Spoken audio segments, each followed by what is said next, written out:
Welcome to The Explainer. Today, we're taking a look at an ancient world that, honestly, feels surprisingly modern. Picture this, a breathtaking aerial view of a city right at sunrise, temples and monuments just glowing in that golden light.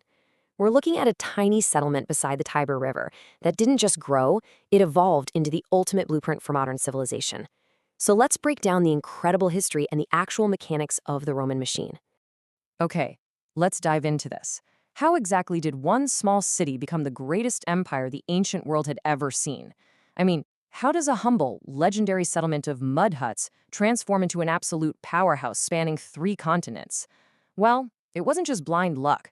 It was a highly disciplined, completely systematic approach to conquest, engineering, and culture.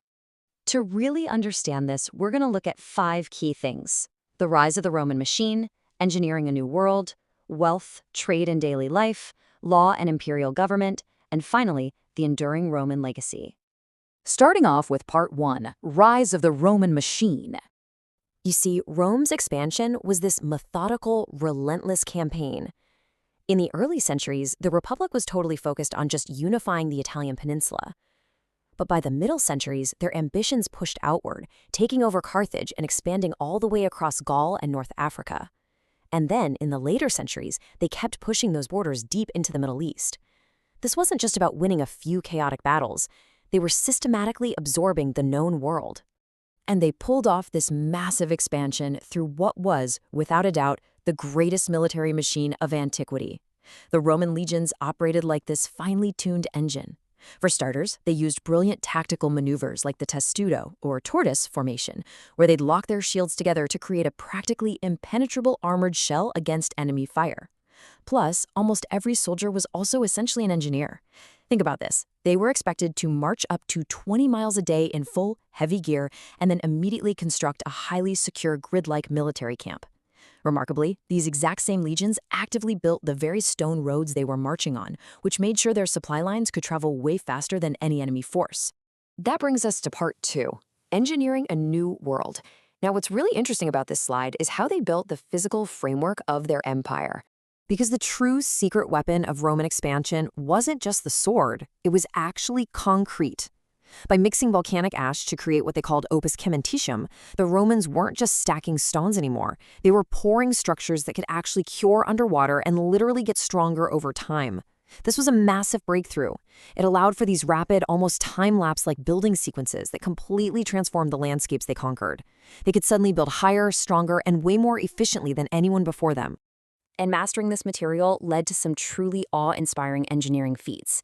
We are talking over 50,000 miles of paved stone roads stretching all across Europe, and these towering aqueducts delivering hundreds of millions of gallons of fresh water straight into densely populated city centers every single day.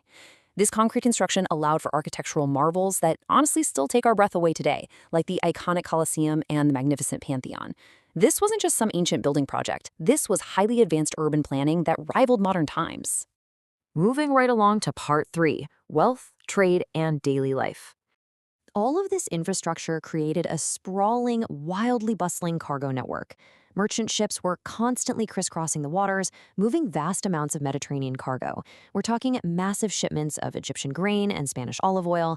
The empire even saw a huge influx of Silk Road goods arriving from the east, bringing in exotic spices and silk.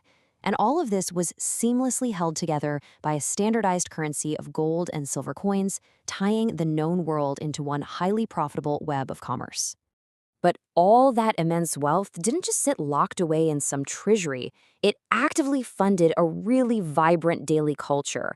It built these extravagant public baths where citizens would go to socialize, funded thrilling gladiator games for entertainment, and created bustling street markets that even had ancient fast food counters. And this wasn't just about luxury, it was deeply strategic. Having this shared cultural experience accessible across so many different provinces really cemented the idea of being Roman in the minds of the people. It created fierce loyalty across vastly different and distant territories.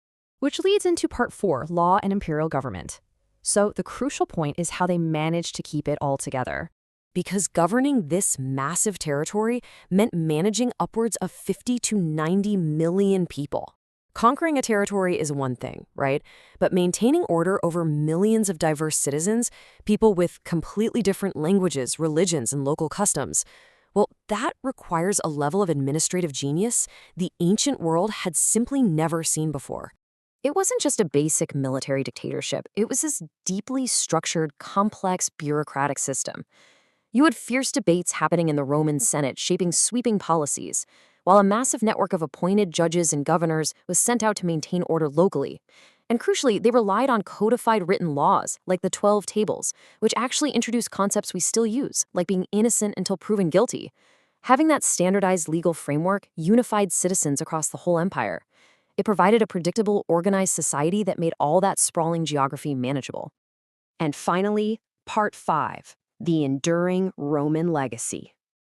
And this brilliantly illustrates how we are, in so many ways, still living inside the house that Rome built. Their stone roads paved the literal path for our modern highways. In fact, if you look at a map, many modern highway routes in Europe follow the exact paths originally laid out by those legions. And those codified written laws we just talked about, they serve as the direct DNA and foundation for Western legal systems today. The physical and societal infrastructure of Rome simply evolved right into the world we navigate every single day. That Roman influence is truly everywhere. I mean, we use their alphabet, our governments mirror their administrative structures, and even the neoclassical architecture of our modern capitals and courthouses is a direct homage to their ancient temples. Many of our modern cities are quite literally built straight over ancient Roman foundations. It really drives home the point that while empires may eventually fall, their foundational blueprints can survive and thrive for thousands of years. So, I want to leave you with this final, provocative thought. Empires have risen and fallen for thousands of years across human history. But ask yourself, has any legacy shaped our modern lives, our governments, our cities, and our culture quite like Rome's?